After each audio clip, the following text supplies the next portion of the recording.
Hi, yes. Welcome back to Wild Speculations. I'm Daniel. I'm Scott.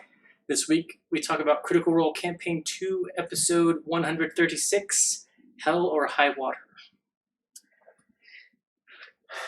Good episode, good title.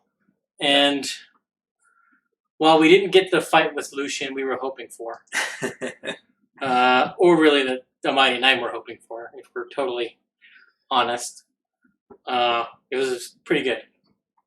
Yeah. I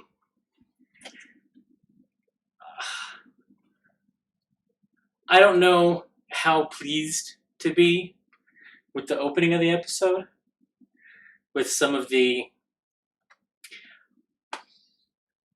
I'm calling them retcons.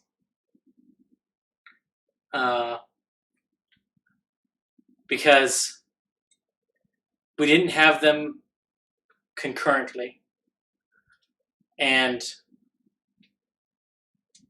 like it was just, not that it was bad or anything, because there are many times in a campaign where a DM has a good idea, or an idea. It might not be fully fleshed out. Right. And they inflict it upon the players without having each step fully fleshed out. And I think when Matt did the 9 Eyes, or the powers that he wanted the Nonagon to have, they were too much to give a first or third level PC. Like all the abilities that Caleb and Bo were showing, way too overpowering. Or even not even that. The powers that Lucian has displayed, yeah, way too powerful for low level play. So, and maybe it's a thing that you have to sort of discover it, but like with the dark vision, I think that's pretty easy to discover, especially with how often they're in dark places. Yeah. But like you said, they have been taking steps to keep light up. Yeah, but you still know that you can see better past that 40 feet of bright light and the dim light. You can still see stuff that you weren't able to see before. Yeah. So, but that was funny. And then the other thing, which was telegraphed, the reveal of the Traveler as Sprinkle. Yep. Yeah, that's been joked about and hinted at since the first time Sprinkle should have died. Yeah. Which was the episode after they bought him or the episode they bought him? One of the two. No, it was 2, maybe 3, because it wasn't until they went into the sluice. Yeah. That it was like, can weasels hold their breath? Further con mod. Yeah. So, and Travis said, "Oh, we were joking about that." Yeah, we were joking about that the other night. Well, I got the impression that it was a long time ago. We also get that... well, he's literally said the other night. He said we were joking about that just the other night. I don't remember that. I got, from what I remember, it seemed like a long time ago they had joked about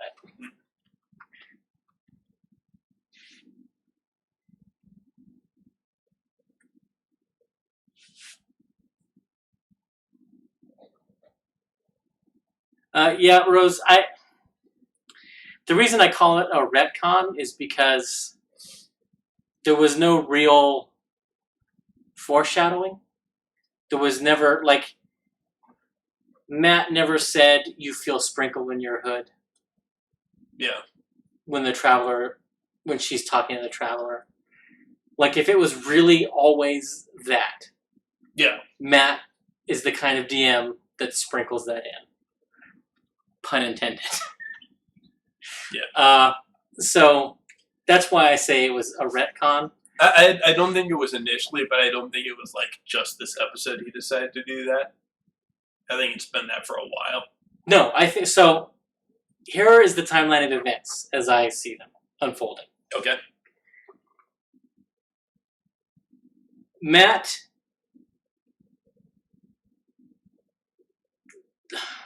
the constant stuff about Sprinkle being dead and the calls for him to kill Sprinkle, I think we're starting to get to him. And I think he was also working on giving powers to Bo and Caleb for the eyes. And Liam has the most experience as a DM at the table. Yep. His character is involved in these powers and having these powers. I think he was in conversation with Liam and discussing what powers to give it, with which eye. Or maybe not even with which eye, just here's the list of these powers that I'm thinking about giving you feedback. Right, well, it's what order you get them in. Right. One eye, no matter where it is, you get this. Two eyes, no matter where it is, you get this. Yeah. Well, Liam was unsure about, or he tried to get Matt to explain the order that they got them in. Yeah. And Matt was sort of non-committal. Yeah. And that's why I say I think there was conversation between he and Matt. Because also, it was the episode after, Liam asked out of the blue, there was no text, there's no whispering, and he asked, do I see it again? Yeah. And everyone at the table, including us, were like, see what? Well, what did he see? No, because if you remember back when he was the ape and he saw it, Matt told Liam, you know, he didn't say what, but he said you saw something, and I even brought that up on our show. Yeah. And that's why I thought they already had powers, because Caleb saw something as an ape, and then again, as a human, whatever it was. Yeah. But I think the telepathy was the first eye. They just never even tried.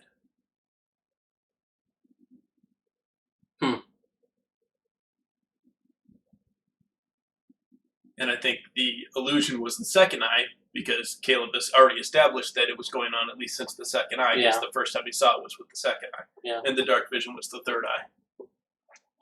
See, I figured dark vision would be first, because it's wasted on 7/10 of all of the races. Well, normally I would agree with you, just because for me it makes more sense that it's third, because of how they found out about it and how long it took them to discover it. And again, this comes back to why I say it's all retcons, because from a power curve perspective, the dark vision is the least impactful of those abilities. Yeah, definitely. But I mean, there's a handful of creatures that have telepathy at level 1. True. Which is why, like, if I were ordering them, the illusion would be the third one.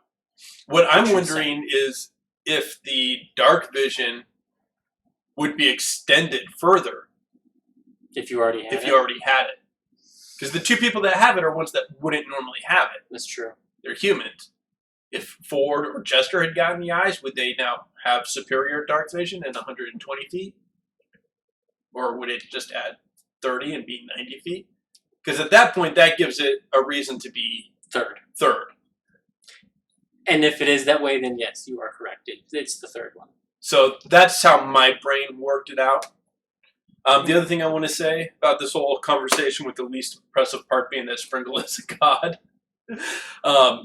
is Liam makes reference to a trinity: Fey Prince, a Weasel, and something else. And I'm like, Garmelli, a satyr! Don't you remember Campaign 1? That's the third part of the trinity. Garmelli's what tipped me off that Artigan was the travel way back before it was ever...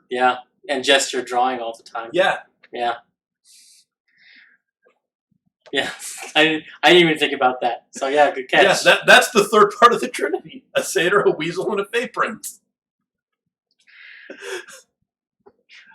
Yeah, well, and that's the other, and that's the other point in this is a retcon column is if an archfey is going to be a creature, why wouldn't he be the blink dog, a native to the Fey Wild? That's so yeah. Not that I'm begrudging him any of it, but because they didn't take the fey dog with them, they took the weasel. exactly, which is why I say it's a retcon. But yeah, they get down to B9, and Matt answered the question that I had last week when I was talking about how I didn't have a clear understanding of the cake layers that were described, how each one was. And as they were descending, Matt described it as there's here, but there's nothing here, and it's more like an anthill. Yeah. And I went, oh, okay, no, that makes sense. Yeah. And why it might be 30 feet between floors. So, yeah, I was pleased by that. They very quickly find the T-dock. Yep. And this is... I've been watching a lot of Stargate lately, just having it on while I'm doing game prep. Okay. And it just makes me laugh. Like in the early seasons, they're using a lot more Goa'uld. Yeah. Where they actually speak in Goa'uld. As the seasons go on, they do less and less of that, unless it is vitally important and you can figure out what it is meant by context clues. Right. But the T-dock designation on the wall made me kind of laugh because I was like, does that mean temporal begins with a T in Common, Zemnian, and Aoran? It's just one of those things, it kind of made me laugh. Like, well, if I remember right, Zemnian is descended from Aoran. yes. So, that part would make sense, at least. Yeah. But it just kind of made me giggle. But we find, they open the door, and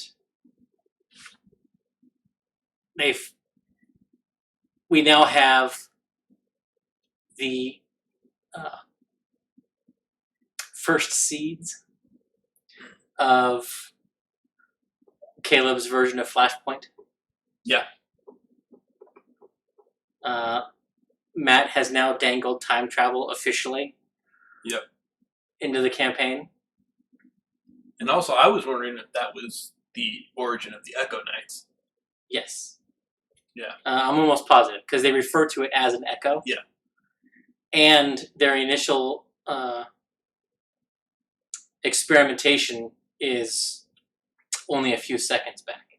Or they're only gone for a few seconds. Yeah. One of the things that I found interesting is Matt has given time travel the quantum leap rules.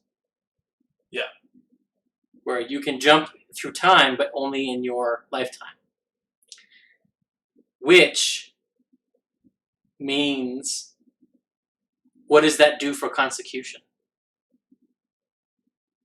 Because they, in the notes that Matt was relaying to them, yeah, they talk about theorizing the creation of further anchor points to go outside of your lifetime. That could be how consecution came. Which means consecution is the anchor points. Which means the Bright Queen may be waiting for somebody to more fully master time travel so that she can go all the way back. Yeah. To the Calamity. Could be. That's where my brain went. Yeah. In that whole thing. We also got a name, Ayoshadoth, I think. Yeah. And her first name also started with an I, didn't it? I think so. And I was like, how probable is it that might be the same person?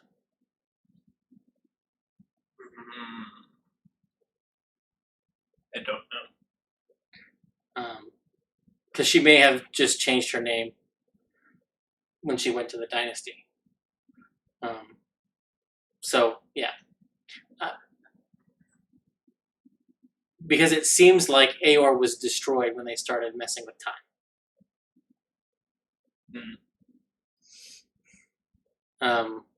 And that may be the creation hammer.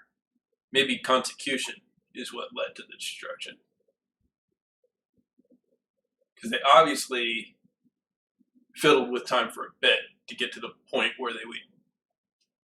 Because normally, scientific research, you're not going to jump to consecution immediately. You know, you're going to be playing with it for a while. It's true. Trying to figure out the next step. They finally stumble on that start. So I think that's going outside of your lifetime. Which has precedent with how certain deities feel about liches and that kind of thing. Yeah. There was the joke that Ashley was going to taste it, the wall, and then it was lead. And then they were all joking like, eh.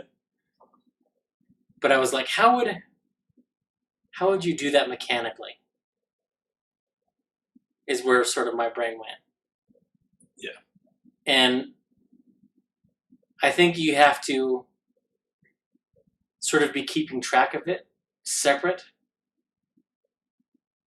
And then at a later time, when the player doesn't quite understand why you ask for it, you call for the Constitution saving throw. And then sometime later, they take intelligence damage.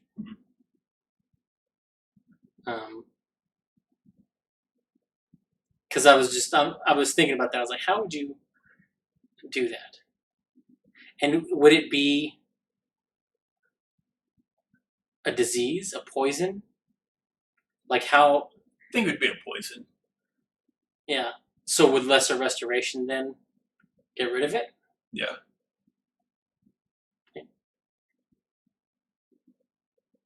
It's like I was just like, it's kind of strange to have a poison or be poisoned and not have the poison condition. Or maybe you have exhaustion. Or, well, I guess if you're poisoned, that's the first level of exhaustion, essentially. Disadvantage on checks. But anyway, that's side tangent. Back to the episode. I have to give props to Taliesin because his mind theater is keen. Yeah. Because he was like, am I the only one that realizes that we can't actually see? And everyone's like, oh yeah, and there was a lot of that this episode. Yeah. It was, wait, which way? So, but I was impressed by Taliesin knowing the layout. Yeah. Do you think that's because he's played for so long? I think so. And played for so long with Matt. Because he's played with Matt longer than any of the rest of them. Yeah. But I think there's just, like, it almost becomes second nature to some extent. That as the DM is describing, you're building it in your head. And maybe it just takes a certain kind of thinking process to be able to do that accurately. Multi-thousand-year-old pyramid.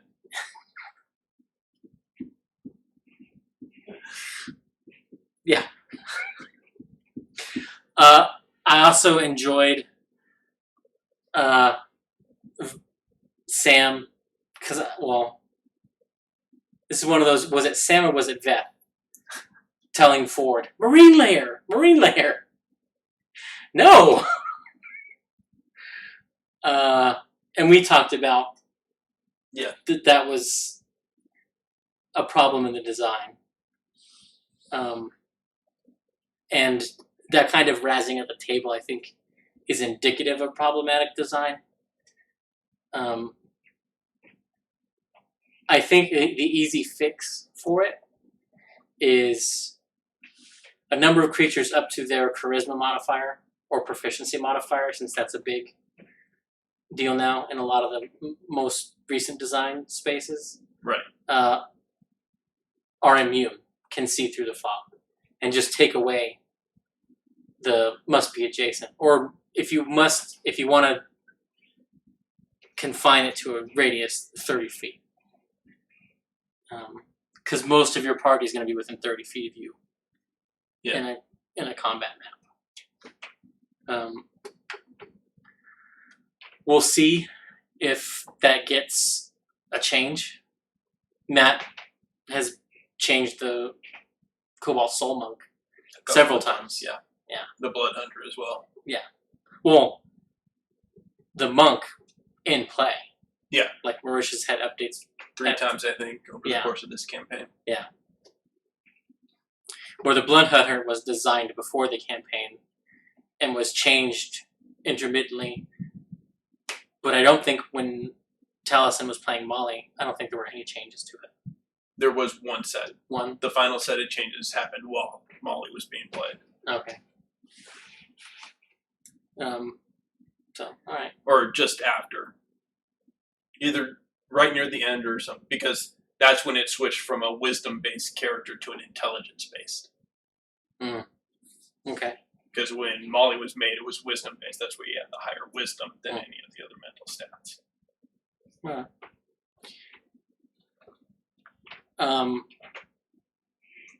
We get to the kitchen and common area. Mm-hmm.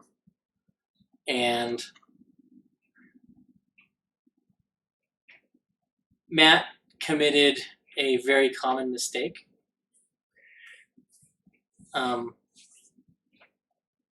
He described those creatures with color.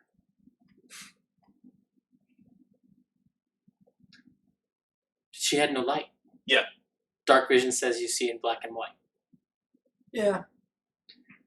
I cut some slack because they have seen it in light. So they are aware of the color patterns on them. So I'm not banging any drum or anything. I'm just saying, remember, your players, the characters can't see color. So, yeah. But there was a booby trap in the common area. Beautifully laid out.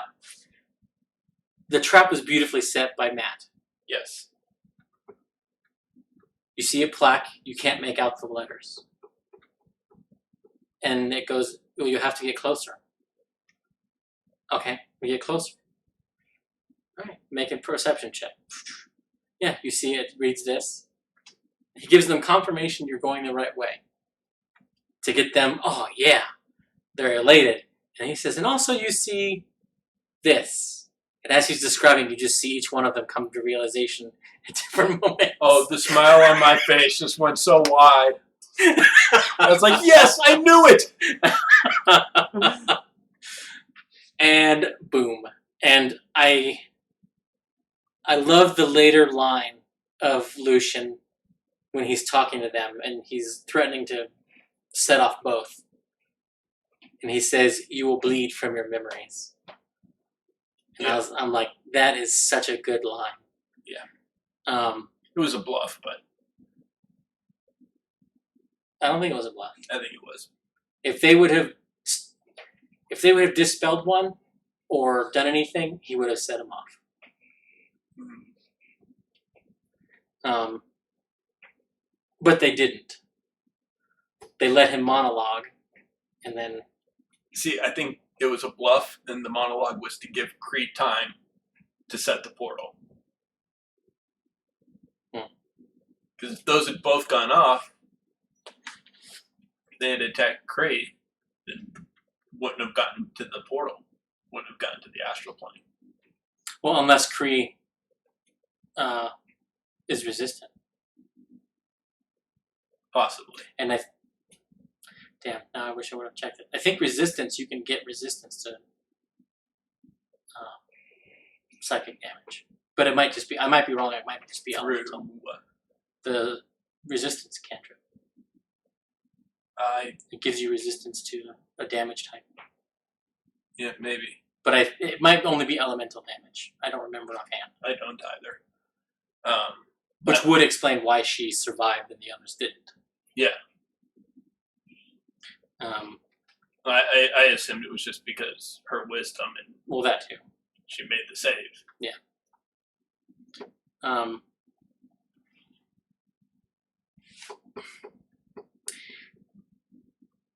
But Yasha drops because they haven't healed her. Yep. From the fight up above. And Matt describes the other creatures coming in, looking for the source of their pain, essentially. And Matt had described the grate before they passed it. Yeah. And suddenly a tentacle comes out, grabs the thing, pulls it over. And they get a glimpse of it, and he says it's 3 elephant-like legs, fleshy body. They fought one of these before. Mm-hmm. It's an Atiuk. Yep. But the grate should have been flooded. And they can't actually breathe water. Unless my understanding of how that room was situated, like if it may have been tilted just enough that the grate was above the water line. But otherwise, the water would have flown into that space, filled it up, and then carried on. Yeah. Now, I'm not dissing on Matt or anything because I've made the same mistake in designing an underwater, above water dungeon space.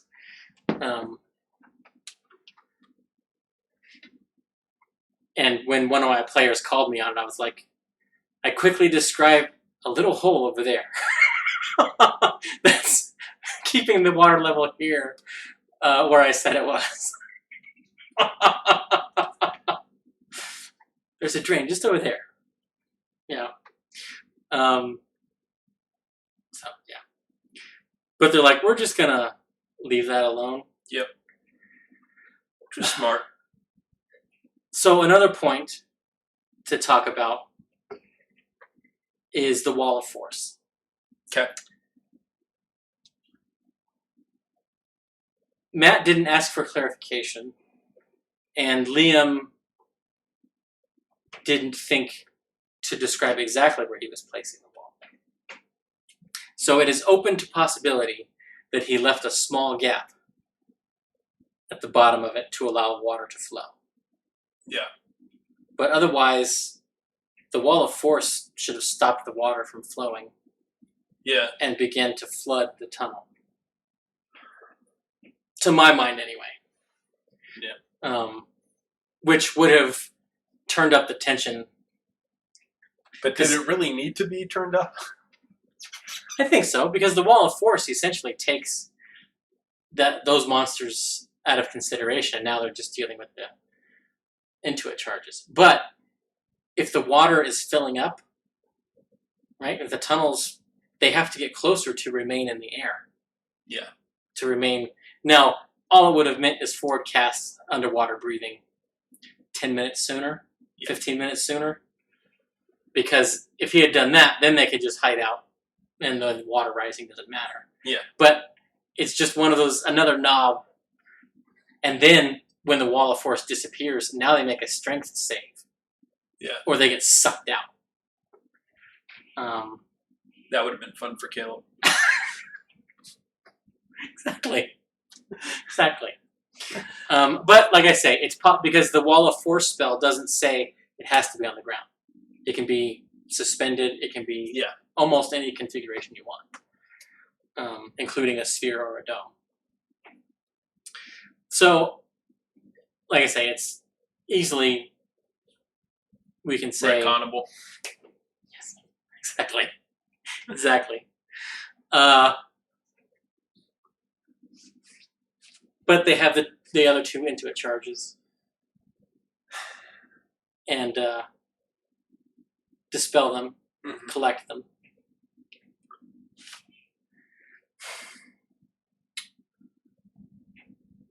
And then they start debating. Oh, they find the case of 16. Mm-hmm. And I'm trying to think.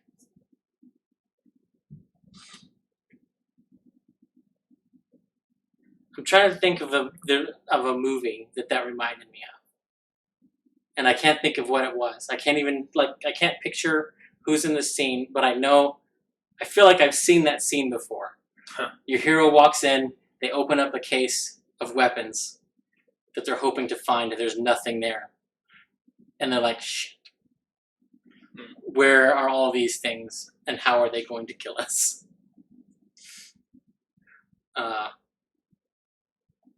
And the impression that I got was that each case held 4. Yeah. Okay. That was my impression as well.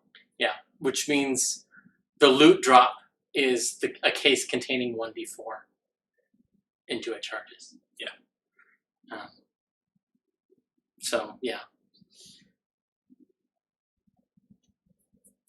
But they start debating about, and this whole time, in every room, just about, Jester keeps asking, should we have the Hero's Feast now? Yeah. How about now? Now? Wait, we should have it before we move on. And they're like, here in this waist-deep water right now? Yeah. When it's going to take an hour and that wall's going to drop in 10 minutes? Yeah. And like, in my brain, I was like, in a setting space, like the common area by the kitchen is arguably the best spot to have that. And yeah. And in theory, they could have negotiated with the Otyuk. Yeah. Well, I mean, you could have put the wall up and then used that 10 minutes to ritually cast the dome. Oh, for them to then do Hero's Feast? Yeah. Yeah, that's true. Yeah. But with the Otyuk having limited telepathy and Bo and Caleb now having telepathy, yeah, they could have negotiated with the Otyuk because the Otyuk is just a scavenger. Whereas the Aeorian hunters seem to be hunters. Oh, and have purpose. Yeah. So yeah. An Otyuk with extra hit points and advantage on wisdom saves and immunity to fear. Because of course the price of cooperation would be table scraps from the Hero's Feast. Well, I mean, it creates enough. He could be one of them. Yeah. Let me sit down and eat with you. Yeah. But yeah, that's sort of where my mind was at during that whole thing.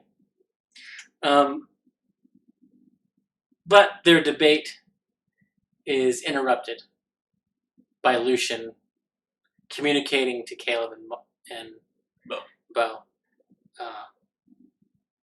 and inviting them to come in.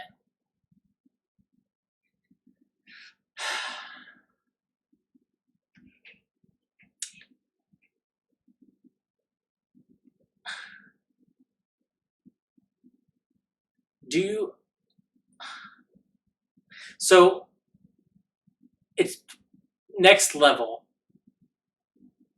Do you think Veth takes Dispel Magic? Swaps out hypnotic pattern for Dispel? I don't know. Because if she had Dispel magic when she walked in, she could have taken out one of those. Is it one of the levels where she can get a spell from anything? Because otherwise she's got to limit it to enchantment or illusion. I have to reread. Because you can change out a spell when you level. But I don't think you can do it outside that restriction unless it's at one of the levels where you can. No, you might. I think you're right. Yeah, I think you are right. And I think that's abjuration. Yeah. And I don't think that happens until 16? 16, yeah. I think 16 is the next non. Yeah. Right.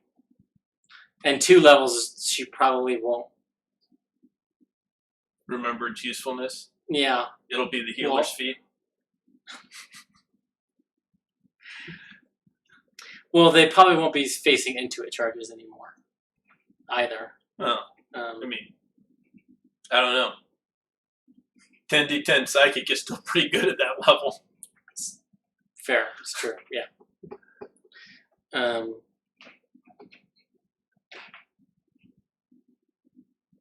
But Lucian begins his monologue. Yep. And he's talking about how he's been patient with them, and he hasn't attacked them, even though they've been attacking him. He's only defended himself. And Kree expresses her frustration. It's like, why don't we just kill them? Yeah. And we get another peek that there's a bit of Molly. And he says, because despite everything, there's a part of me that still likes him. Yeah. And I really think it reminded me a lot of a few years ago now. Doc Ock in the comics, Dr. Octopus was dying and had this elaborate plan, and he switched bodies with Peter Parker. So Peter Parker died in Dr. Octopus's body, and Doc Ock lived in Spider-Man's body and became the superior Spider-Man. Better Spider-Man than Peter will ever be, hands down. Fight me. Managed his time better. Yep. Didn't have as many conflicts, letting people down, and still managed to save the day. Yep. Yeah. And for like a long while, Peter was like the spirit that Ock had to struggle with in that body. You know, Peter would try to control him, and every so often he wouldn't let Ock do things that Dr. Octopus wanted to do, that Otto wanted to do.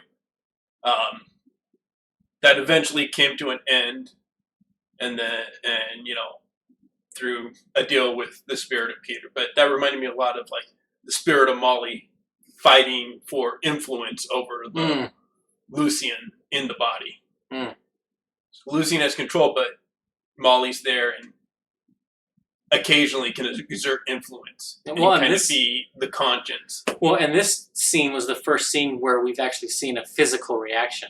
Yeah. From Lucian and any of that internal struggle coming out. I would argue that when Jester did the card reading for him was the first time we saw that. Oh, yeah. But that was, I don't consider that in the internal struggle. Like, that was the first indication we had that there was Molly in there. Gotcha. I can see that. But this scene, he was struggling with the idea, because the first time Molly exerting control. Yeah, and because the first time was Bo telepathically says to him, you might want to listen to her. Yeah. And then the next time is when Caleb calls him circus friend. Yeah. So, do you think that's setting up for Taliesin to take over Molly? Since they set up Caduceus wanting to go home? No. And here's the reason. When Molly died, Taliesin said, done. So if anything, Molly's going to come back and then be an NPC. If they save him? If they save him. Okay. Just because, he was like, nope, he's not coming back. He was pretty concrete about that. Now, that doesn't mean it won't happen, but that's kind of where my brain is. I do want to talk about Caduceus for a second, though, because he was a genius here. Because right before he goes in, he casts Death Ward on himself. Yeah. Because he can probably survive one Intuit charge, making the save, not the second. So the second one puts him at 1, and he could cure everybody else, bring him back max die roll because he's a Grave Cleric. Yeah. Mass heal is 7th level, isn't it? I think so. So yeah. Yeah, I'm pretty sure he's got a couple mass, And well, so, he has mass cure wounds, but I'm just thinking. I think the mass heal is more. Yeah, it is. But yeah. Yeah. And I think that was his plan. And when he did that, I was like, yes. Yeah. Because that's exactly what I would have done if I had been that player. Yeah. I do still believe it was a bluff, but in the case that it wasn't. Yeah, I hadn't thought about it from that angle. I mean, Death Ward on the Grave Cleric is a great strategic choice in any situation. Yeah. But I don't know if Talus was necessarily thinking that. I think he was thinking the last time I was this low, Veth killed me with a bomb. True. That's a valid. That is valid. But I don't doubt that he also had that line of thinking that we could all go down in another blast like that. Yeah. I'm going to make it so I am up, and then I can bring everybody up. Yep. Yeah.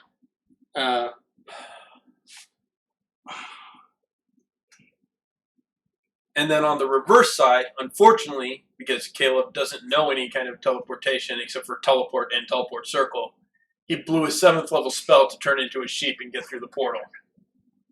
He blew his 7th level spell. So good. It was an awesome moment, though. Yeah. Because so many, that's like... But it's like if he had just taken the time at some point to learn Misty Step. Yeah. But, I mean... You don't get to ruin campaigns with that, though. Because, like, if he had rolled off target, because it's likely... Yeah. Like, Caleb's out. Yeah. If he had ended up back in the kitchen with all those beasts. He could have ended up 120 miles away. Well, he could have just, like I said, ended up back with in the middle of all the hunters. Yeah. So, yeah. Without his big spell. Yeah. And then to have the wild magic surge on it was just the cherry on top. Yeah.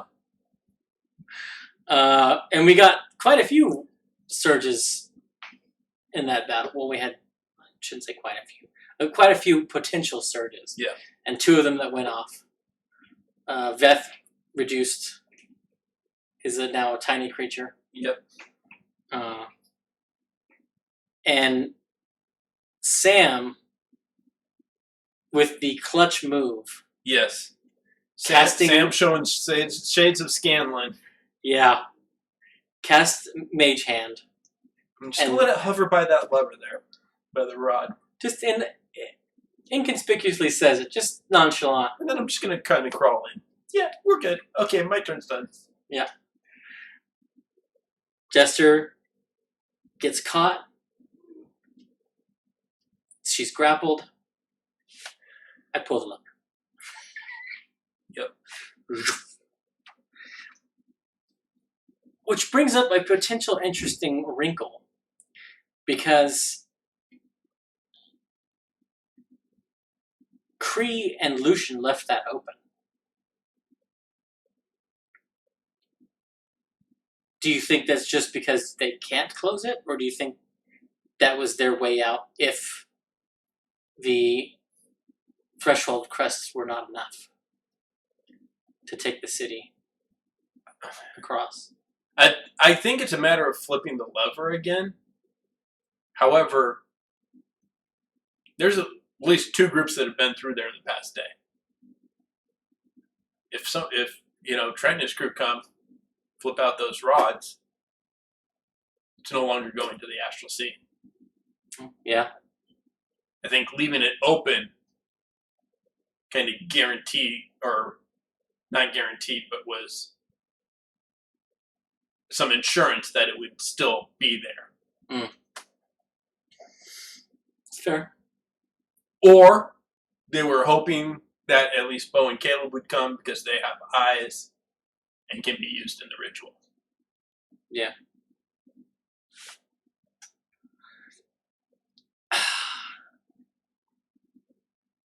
They seemed more down when Lucian and Kree teleported with the Cloak of the Mont Blanc than at the end of this episode.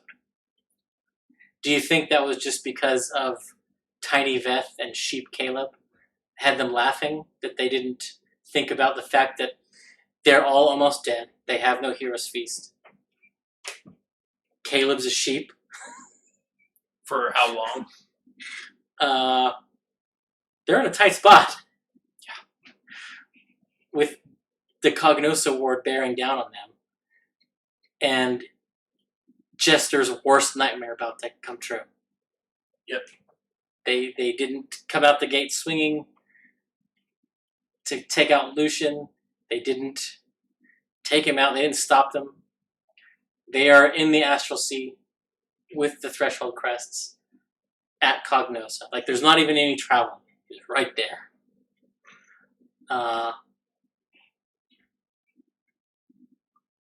Yeah, they didn't seem that down. Yeah. Yeah, I don't know. I did like, though. I think because when Creed teleported out, they felt they were in a position to... They had the upper hand in that position. Here, they didn't have the upper hand position, and they were like, oh, we're lucky we got out of that. That's fair. That's a fair assessment. Because about half of them went through the portal because I can't stay in here another round. If I get hit, I'm down. It's true. Yeah. So they're like, we have to survive, Yeah. We survived. It's a we made it out, not they escaped. That's fair.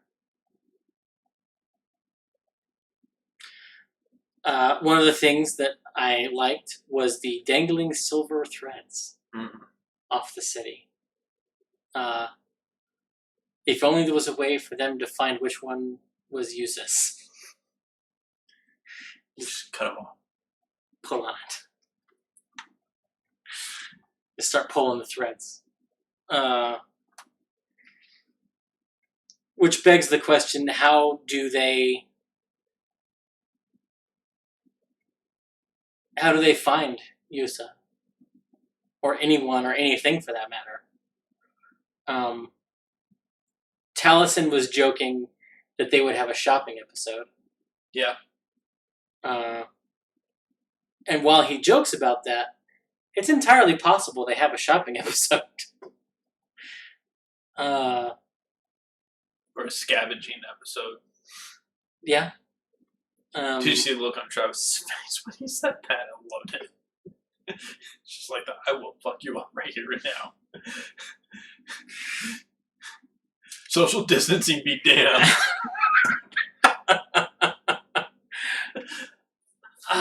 Yeah,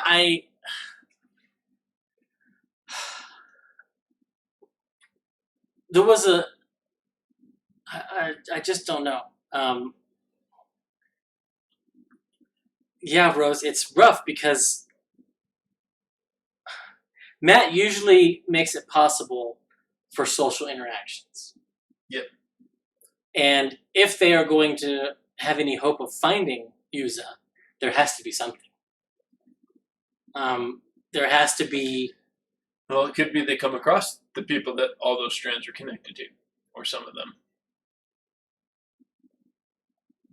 Yeah. They're going to want the hero's feast or to take a rest or something. Yeah, and they're going to want to, if Essek has the ability, you see if Dispel Magic can return Caleb and or Beth. Caleb, it will work on. Because he's been polymorphed. Yeah. Well, Beth is technically just enlarge reduce. Well, that's true too. But Veth being tiny like that is actually almost a boon. Yeah. Like for the thief to be small and be able to get into places, that's not a bad thing. Right. But your archmage, baby archmage, not being able to cast spells is kind of a big deal. Yeah.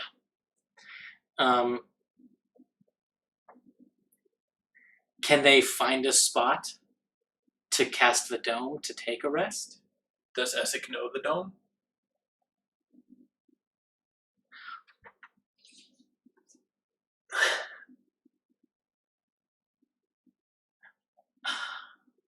We have no indication that he does. But I was just like, if he had Caleb's spellbook, he could just cast it from Caleb's spellbook. Right, but But that's part of Caleb being a sheep. Yeah. And if he's going to undo the sheep, then Caleb can cast it. So, yeah. Yeah. And it's very possible he does know it. They did spend a lot of time together in Jorhaus. Yeah. Talking shop. It's very possible. He doesn't know the tower. No. And Essek isn't really the adventuring type, which is why I don't think that he has it. Right. And I agree. I'm saying it's not impossible because it is a handy spell, yeah. And it is a third level, something he could have gotten at his level fairly cheaply and transcribed just, to add to his collection. Yeah. It's possible. I've been trying to suss out if they are in more or less danger because they're here with their physical bodies. I think more. You think so? Because I am kind of coming down on less. Okay. Because they have that physical tether, they may be less influenced by the city. And maybe because they have their physical bodies, they can rest there. Whereas if they had their tether, the city probably would absorb them much more easily. While that's true, I think the fact that their physical bodies are there makes them targets. They're more likely to have concentration on them once, it's the second they're detected. And with Caleb and Bo being connected to the Somnovum, I don't think that's going to take long. Yeah. Now. Ooh, Rose, that's a good point. Caleb and Bo might not be able to rest because of the voices. Mm-hmm. Now, if they can rest, Caleb does have plane shift. / the clerics can have it too. Does Caleb have it? I don't think he does. He doesn't? No. Okay, well, the clerics can have it. Yes. Well, and as far as I knew, they had planned to have it prepared. Mm-hmm. And they even went and got... They have their tuning forks for both the material plane and the astral sea. Yep. So, in theory, they could leave and come back. Yeah. And maybe that's what they do. That's the... If they can convince Jester, they might do that. Because that's the safest way to get a rest in. See, I don't think they do. I think they free Caleb. Either he sets up the dome, they rest in the dome to the best of their ability, They have plane shift as a way out, and they move forward.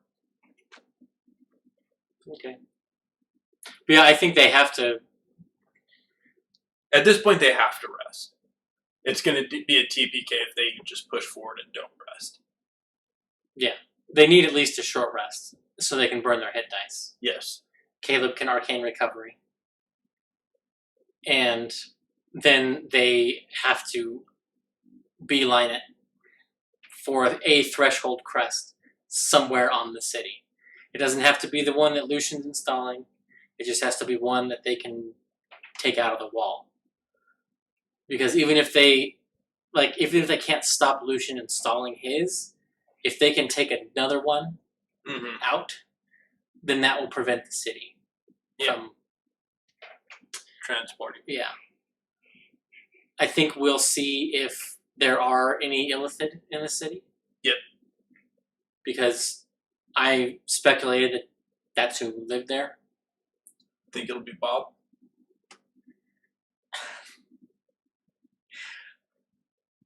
I would laugh my ass off. But no. And mostly because the GIF fight this kind of thing.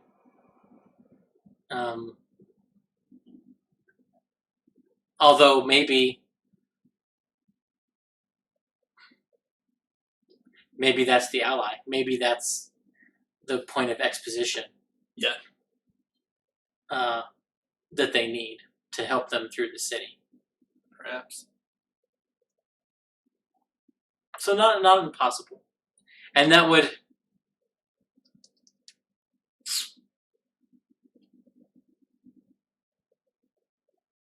Did he give... I'm struggling to remember the end of the search for Bob. Did he give them his real name? I don't remember. Because I remember they took him with them to the material plane. Mm-hmm. They took him back to Exandria. Yeah. But I don't remember if they restored his memory and he gave them his real name. Yeah, I'd have to go back and watch it. We'll have to do that so that we'll know when a GIF introduces himself if it's actually him or not. Yep.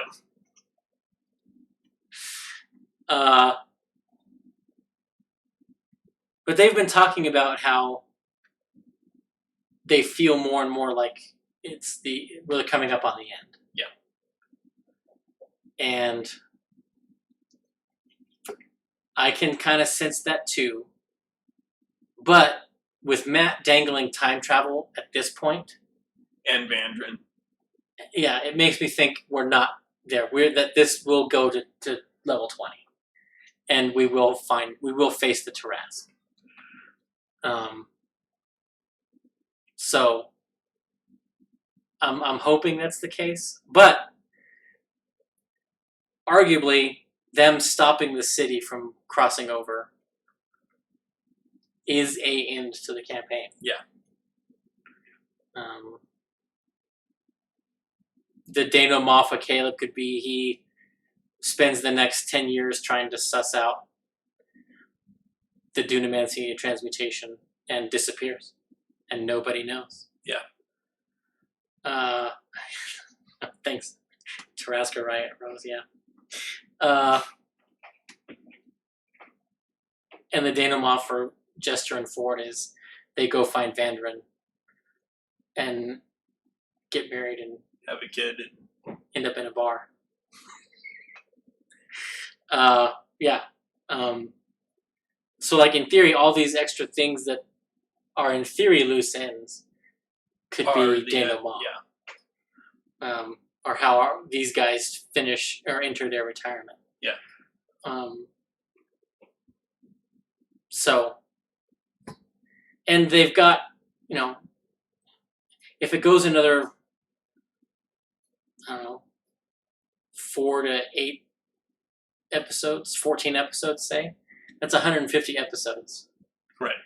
For campaign 2. Which is about where we figured it would end. It would end. So we're coming up on it. Yep. And if it hadn't been for COVID, we would have gotten here last While year. ago. Yeah. So yeah, we'll see about next week. Yeah, see you guys next week.